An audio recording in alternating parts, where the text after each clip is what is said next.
안녕하세요. 정수현입니다.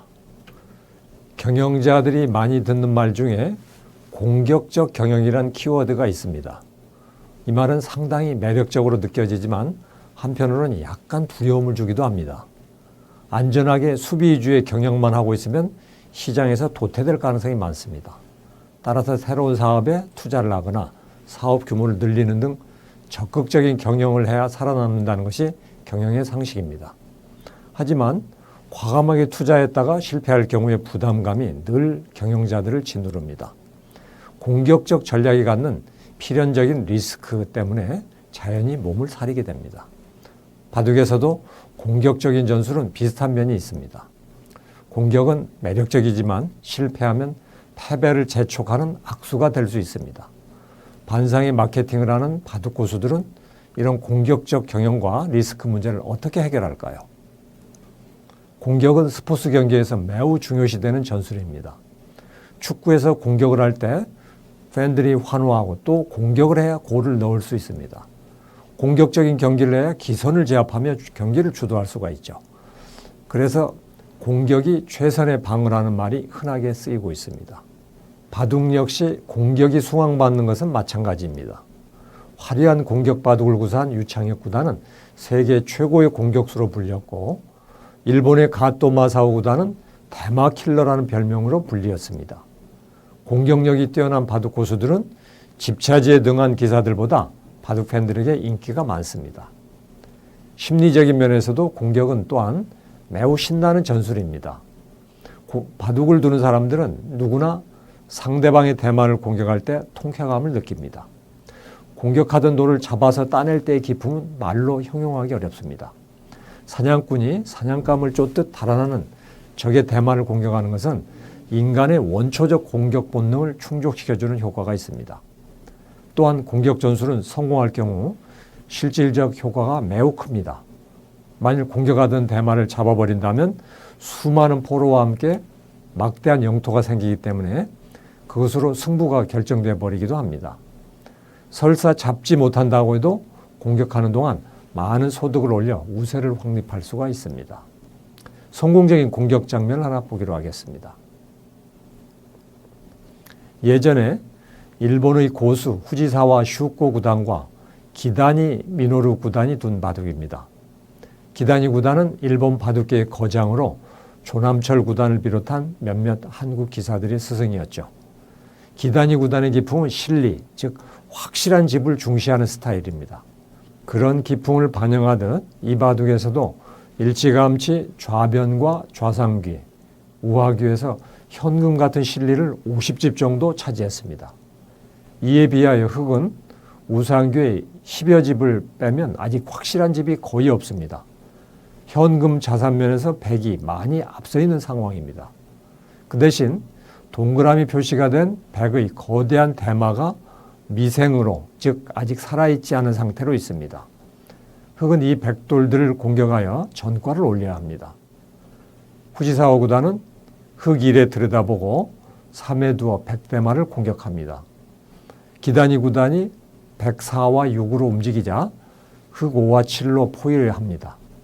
만일 이 대마가 흑에게 완전히 포위된다면 생사가 불투명합니다. 기다니 구단은 대마를 살리기 위해 101로 움직이고 3쪽으로 달아납니다. 흑 4와 6으로 공격하자 107로 흑돌 한 점을 잡아 대마를 안정시킵니다. 대마불사라는 말처럼 이렇게 덩치가 큰 돌은 잘 잡히지 않습니다. 이 공격은 백이 안정해버렸으니 흑의 실패일까요? 그렇지는 않습니다. 흑이 대마를 잡지는 못했지만 다음 흑 8로 상변에 커다란 영토를 확보하여 막대한 이득을 올렸습니다. 백을 공격하면서 우변에 30집을 확보했고 상변에 20집을 또 확보했습니다. 원래의 상황에서 본다면 흑은 공격 전술로 무려 50집의 엄청난 수익을 올린 것입니다. 결국 이 바둑은 흑의 승리로 끝났습니다. 이 예처럼 성공적인 공격은 통쾌감을 줄 뿐만 아니라 막대한 수익을 가져옵니다. 이 실전 예에서 보듯이 공격은 매우 효과적인 전술입니다. 그러나 동전의 양면이 있는 것처럼 공격 전술에는 항상 리스크가 뒤따릅니다. 너무 무리한 공격을 감행하다가는 실패하기 쉽고 이로 인해 오히려 형세를 망칠 수가 있습니다. 공격으로 이익을 보기는커녕 오히려 자기 돌의 약점을 역습당해 역으로 잡히는 일도 일어납니다. 그래서 고수들은 상대방의 돌을 공격할 때 신중을 기합니다.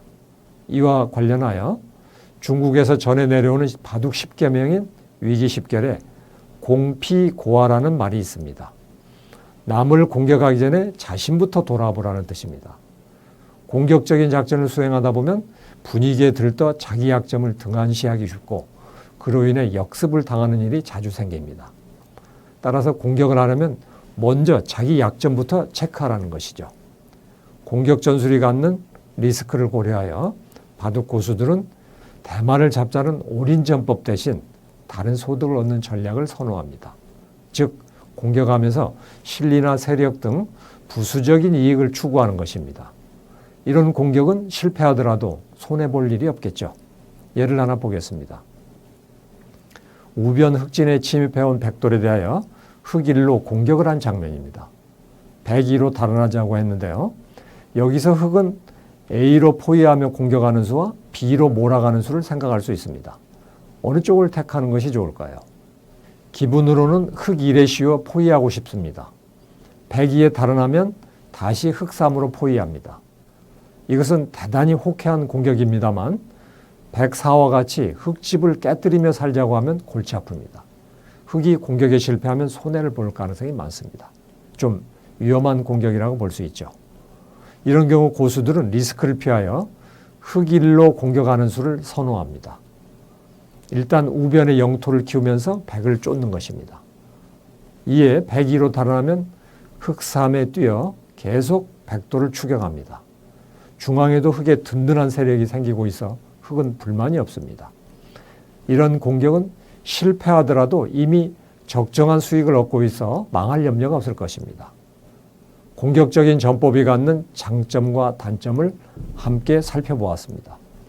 공격적인 전략은 통쾌하고 성공할 경우 효과도 크나 대신 실패하면 손해를 보거나 패망에 이를 위험성이 있습니다. 기업의 공격적 경영도 비슷할 것입니다. 새로운 비즈니스 아이템이나 조직 혁신 등 적극적이고 공격적인 경영 전략을 써야 생존과 번영이 가능합니다. 수비 위주의 안전 운행으로는 큰 성과를 거두기가 어렵습니다. 하지만 공격적 경영이 갖는 리스크를 고려하여 신중한 전략을 펴는 것이 좋습니다. 공격적인 전략을 결행할 때는 공피고하라는 바둑 격언처럼 자신의 약점을 먼저 살펴 공격으로 무너지는 일이 없도록 해야 할 것입니다. 공격적인 경영을 하다가 자금이나 기술의 부족으로 실패하지 않도록 미리 자신의 역량과 상태를 체크할 필요가 있습니다. 그렇게 하기 위해서는 최악의 시나리오를 가정해 볼 필요가 있습니다. 만일 새로운 시도를 하여 실패한다면 어떻게 될 것인가를 생각해 보고 그런 경우라도 크게 손해가 없이 조직을 유지할 수 있는 쪽으로 설계하시기 바랍니다. 감사합니다.